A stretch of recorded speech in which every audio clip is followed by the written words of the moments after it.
नमस्कार मित्रों, आप लोगों का मेरे चैनल पे स्वागत है। आशा करता हूँ कि आप सब लोग अच्छे होंगे। तो पिछले टॉपिक में हमने जुडिशल ओवररीच के बारे में पढ़ा था, तो आज उसी कड़ी को बढ़ाते हुए मैं आज आप लोगों के लिए नया टॉपिक जुडिशल इंडिपेंडेंस के बारे में समझेंगे। जुडिशली इंडिपेंडेंस का मतलब होता है जहाँ जुडिशरी है जो अपने को स्वतंत्र महसूस कर रही है, वो किसी भी और आर्गन के साथ उसका कोई लफड़ा नहीं है, वो स्वतंत्र रूप से काम कर रही है, जो कि प्रिंसिपल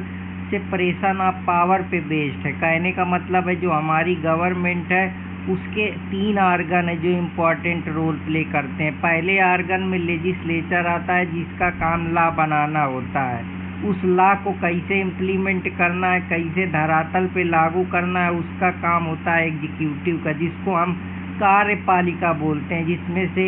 जैसे लॉ एंड ऑर्डर को कैसे मेंटेन करना है, एडमिनिस्ट्रेशन को कैसे चलाना है, स्टेट का जो भी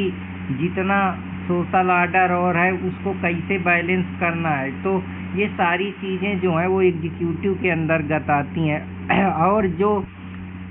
एग्जीक्यूटिव के द्वारा किए गए कार्य हैं, चाहे वो स्टेट की आर्बिट्रेरीनेस पावर का यूज हो या एक्सेस पावर का यूज करना हुआ, या जो दायरा है उससे बाहर जाके जब वो किसी राइट को, चाहे वो इंडिविजुअल के राइट हो, चाहे वो पब्लिक के राइट हो, चाहे वो फंडामेंटल राइट हो, और जो इस प्रकार की चीज़ें पे जब स्टेट अपना आर्बिट्रेरी एक्शन पेश करता है या मनमानी तरीके से पेश आता है, या जो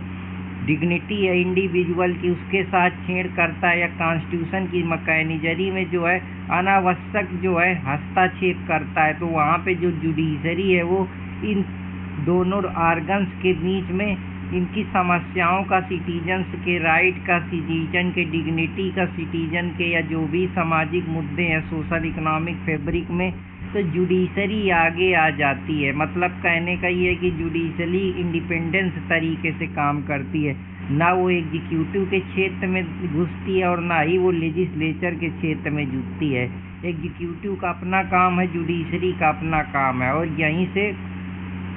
जुडिशरी हर प्रकार से इंडिपेंडेंट है। जैसे आर्टिकल 50 में जो है सेपरेशन फ्रॉम एग्जीक्यूटिव और जुडिशरी के बारे में बताया गया है, जहाँ जुडिशरी अपने हिसाब से अपने रूल्स बनाती है,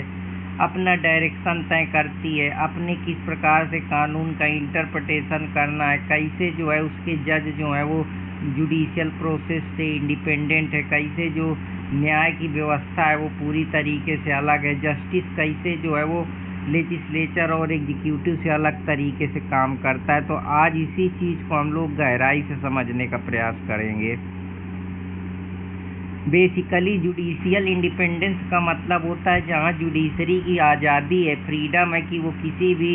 प्रेशर में या किसी भी, चाहे कोई भी ऑर्डर हो, कोई भी चाहे डायरेक्शन हो, कोई भी डिक्री हो एग्जीक्यूटिव और लेजिस्लेचर की, उसके या कोई भी पॉलिटिकल एक्शन हो या प्राइवेट इंटरेस्ट लोगों के या पब्लिक ओपिनियन, उनसे बाहर जब वो अपनी ड्यूटी को निष्पक्ष तरीके से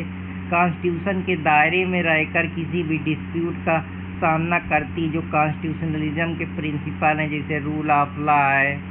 इसके बाद लिबर्टी है, जस्टिस है, फ्रेटर्निटी है, इंटीग्रिटी है, कॉन्स्टिट्यूशन की सुप्रीमेसी है, इसका ख्याल रखते हुए जब जुडिशरी किसी भी चीज़ को इंडिपेंडेंटली सॉल्व करने का प्रयास करती है, जो और आर्गन्स हैं उनसे विपरीत काम करती है। कहने का मतलब ये है कि वो अपने आप में इंडिपेंडेंट है। जुडिशरी जो है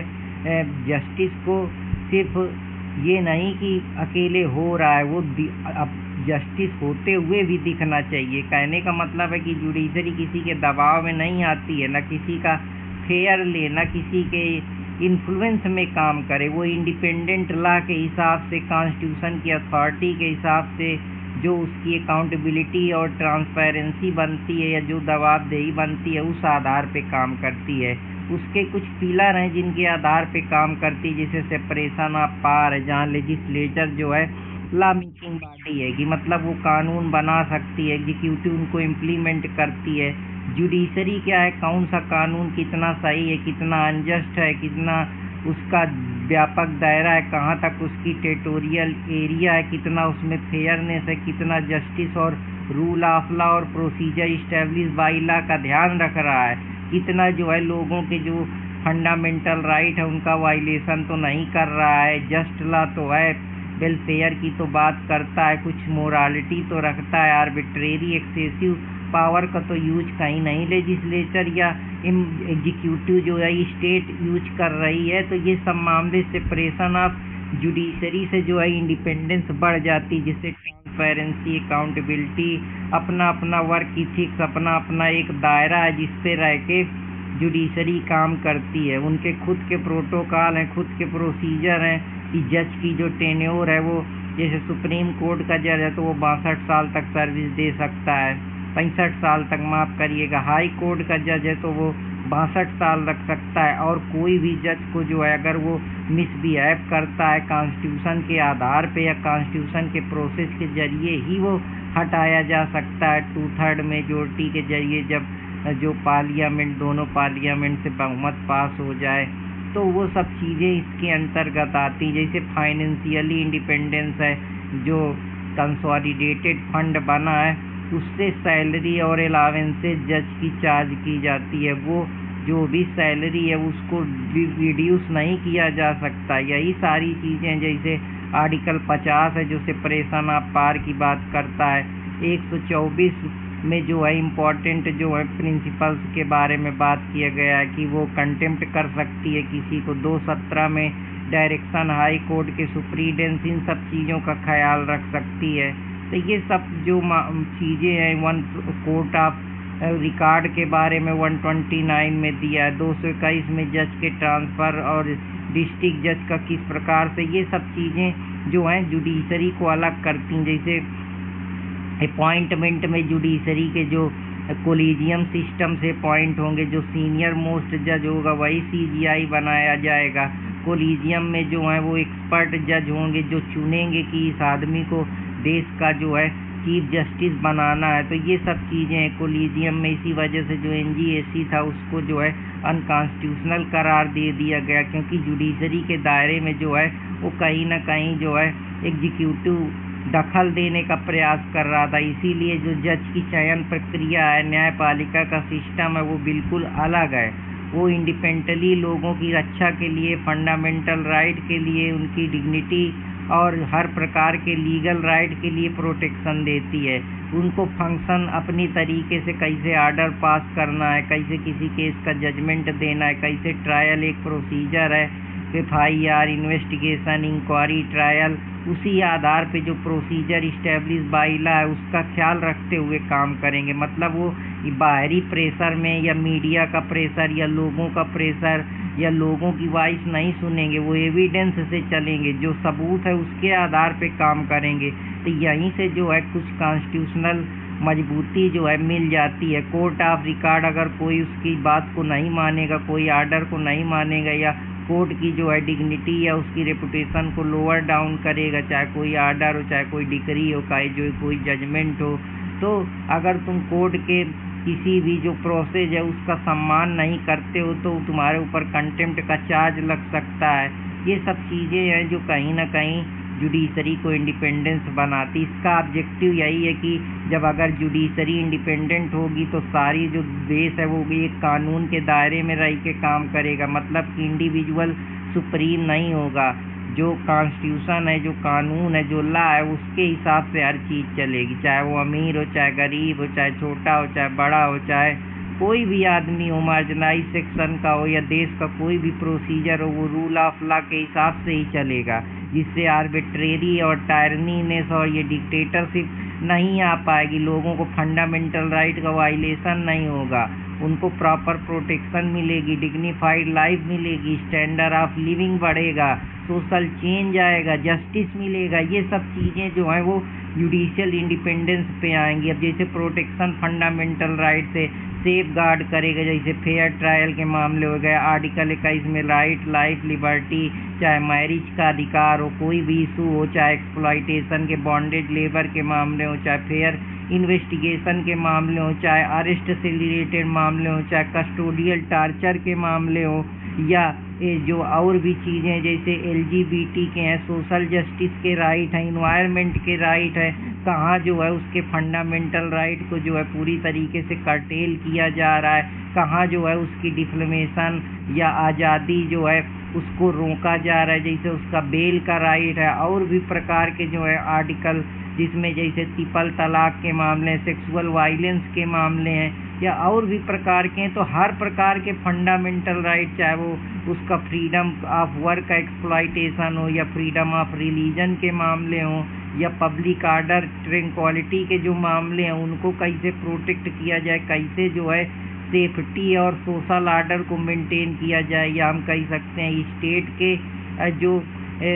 प्रॉब्लम है और जो इंडिविजुअल के फंडामेंटल या पब्लिक के फंडामेंटल राइट है उनके बीच में कैसे बैलेंस बनाया जाए, मतलब चेक एंड बैलेंस में क्या प्रोसीजर अपनाया जाए, कितनी उसकी गहराई को देखा जाए, कहाँ तक उसकी लिमिट लगाई जाए, कैसे जो है एक कॉन्स्टिट्यूशन की सुप्रीमेसी में हर कॉन्स्टिट्यूशन उस लिमिट में उस दायरे पे रह कर काम करे, जिससे वीक और मार्जिनाइज सेक्शन जैसे लीगल एड के मामले हो गए, स्पीडी ट्रायल के मामले हो गए, अंडर ट्रायल प्रिजनर के मामले हो गए, उनको जुडिशरी प्रोटेक्ट करेगी। हमारे फंडामेंटल राइट को जैसे इलेक्शन के मामले हो गए, इंदिरा गांधी राजनारायण के केस हो गए, केशव नंदा भारती का केस हो गया, जहां बेसिक स्ट्रक्चर डॉक्ट्राइन की बात की गई कि सब चीज़ बदली जा सकती पर बेसिक स्ट्रक्चर के साथ खिलवाड़ नहीं किया जा सकता, जैसे सुप्रीमेसी ऑफ लॉ,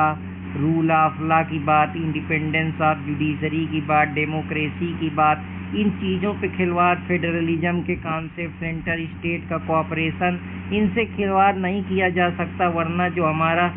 सिस्टम है वो पूरी तरीके से बेसिक स्ट्रक्चर धड़ाम हो जाएगा, पब्लिक कॉन्फिडेंस बना रहेगा, जिससे लोगों का जो है जस्टिस सिस्टम पे, जस्टिस डिलीवरी पे, जस्टिस पे फेथ पैदा होगा। क्यों ये ज़रूरी है जुडिशल इंडिपेंडेंस? अगर जुडिशरी नहीं होगी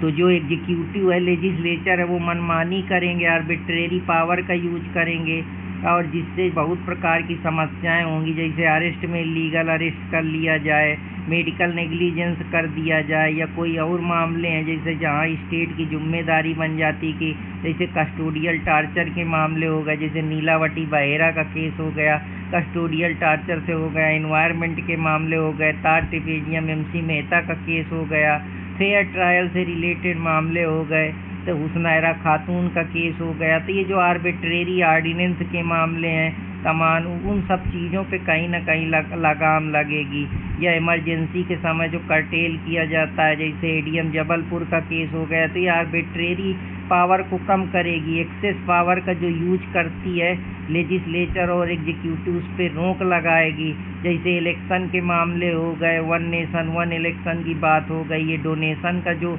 इलेक्शन के नाम पे लेते थे, इसको अनकॉन्स्टिट्यूशनल करार दिया गया। तो यही आर्बिट्रेरीनेस है जिसको रोकेगा। वायलेशन ऑफ राइट, हमारे जो भी फंडामेंटल राइट हैं उनको प्रोटेक्ट करेगा, जिससे जो है डेमोक्रेसी अगर बिना जुडिशली इंडिपेंडेंस के होगी तो वीक हो जाएगी, राइट्स का वायलेशन हो जाएगा, आर्बिट्री पावर का यूज हो जाएगा, लोगों का ट्रस्ट खत्म हो जाएगा। लेकिन अगर जुडिशल इंडिपेंडेंस के साथ रहेगी तो देश में टायरनी नहीं आएगी, पीस हार्मनी मेंटेन रहेगी, सोशल ऑर्डर बेहतर रहेगा, रूल ऑफ लॉ से समाज चलेगा, लोगों के राइट और फंडामेंटल राइट को प्रोटेक्शन मिलेगा, स्टैंडर्ड ऑफ लिविंग बढ़ेगा, लोगों का ट्रस्ट बनेगा डेमोक्रेसी पे, देश की जो व्यवस्था है लीगल सिस्टम पे अकाउंटेबिलिटी, ट्रांसपेरेंसी, जवाबदेही बनेगी, जिससे डेमोक्रेसी स्ट्रांग हो, लोगों की बिल को जो है सरेंडर नहीं किया जाएगा, लोगों की बिल का सम्मान किया जाएगा, पब्लिक का ट्रस्ट आएगा, सोशल चेंज आएगा, सोशल सॉलिडारिटी मेंटेन होगी, पीस हार्मनी बेहतर होगा। ये सब चीज़ें आएंगी तो कहीं ना कहीं अगर इसेंशियल जुडिशरी इंडिपेंडेंस रहेगी, बेहतर काम करेगी, जिससे टाइम बाउंडेशन कम लगेगा, केस की पेंडेंसी कम होगी, ज़्यादा लोगों तक जस्टिस मिल पाएगा। यही सब चीज़ें जो है बदलेंगी, यही इसेंशियल है। चैलेंज यही है कि लोग पॉलिटिकल प्रेशर के दबाव में अपॉइंटमेंट ट्रांसफ़र करवा लेते हैं, अपॉइंटमेंट डायलमा रहता है कि कॉन्स्टिट्यूशन की रक्षा कौन करेगा अगर जुडिशरी भी जो है वो चैलेंज फेस करने लगे। फिर पूरी व्यवस्था के लिए जैसे इनकाउंटर हो जाते हैं, आर्बिट्रेरी तरीके से अरेस्ट कर लिया जाता है, डिटेन कर लिया जाता है, किसी को हाउस अरेस्ट कर लिया जाता है, या कोई देश में मुद्दा होता है, एक्सप्लॉयटेशन होता है, उसको कौन ध्यान रखेगा? कैसे लोगों का स्टैंडर्ड ऑफ लाइफ बेहतर होगा, कैसे देश में जो है सिक्योरिटी बेहतर होगी, रूल ऑफ लॉ बेहतर होगा, कैसे जो है हर आदमी को जस्टिस मिल पाएगा। तो ये सब चीज़ें हैं, जैसे मीडिया पब्लिक प्रेशर की वजह से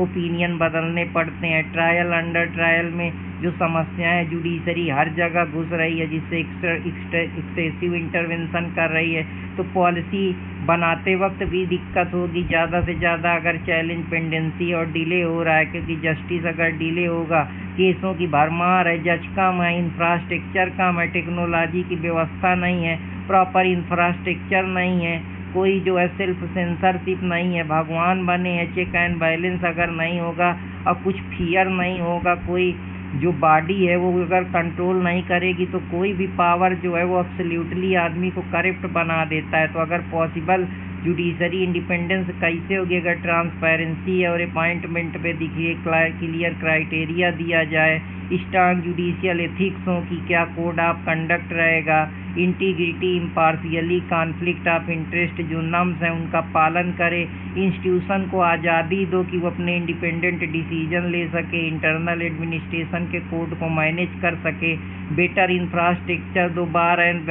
बेंच के बीच में रिलेशन बताओ, प्रॉपर उनको स्किल दो, ट्रांसपेरेंसी बेहतर दो, बेहतर कोर्ट दो, जज दो, रिसर्च दो, स्टाफ दो, टेक्नोलॉजी डिजिटल सिस्टम से ऑनलाइन हर चीज़ से जोड़ो, जिससे पेंडेंसी कम हो, ज़्यादा से ज़्यादा केसों की सुनवाई हो, लोगों का ट्रस्ट बढ़े, लोगों को इम्पार्शियल जस्टिस मिल सके। जिससे पेंडेंसी रिड्यूस होगी तो कोर्ट का जो केस मैनेजमेंट सिस्टम है वो बेहतर होगा। इलेक्ट्रॉनिक सुनवाई करो, प्रोसीजरल रिफॉर्म को थोड़ा लिबरल करो, प्रोटेक्शन सारे प्रेशर से बचाओ, मीडिया और पॉलिटिकल और कारपोरेट और मॉब और पर्सनल इन्फ्लुएंस पे कोर्ट ना आए, कोर्ट एविडेंस पे चले, कोर्ट सबूत पे चले, ये सब चीज़ें, अकाउंटेबिलिटी, ये सब चीज़ें बनी रहें। तो आशा करता हूँ कि आप लोगों को पसंद आएगा, और पसंद आए तो चैनल से जुड़े रहें, चैनल को लाइक सब्सक्राइब करते रहें। जैसे फ्यूचर में टेक्नोलॉजी इंटीग्रेशन हो, जिससे रिसर्च, ट्रांसलेशन, मैनेजमेंट ये सब हो, इंडिपेंडेंट सिस्टम बनाओ तो अपॉइंटमेंट फंक्शनिंग में बेहतर काम करे,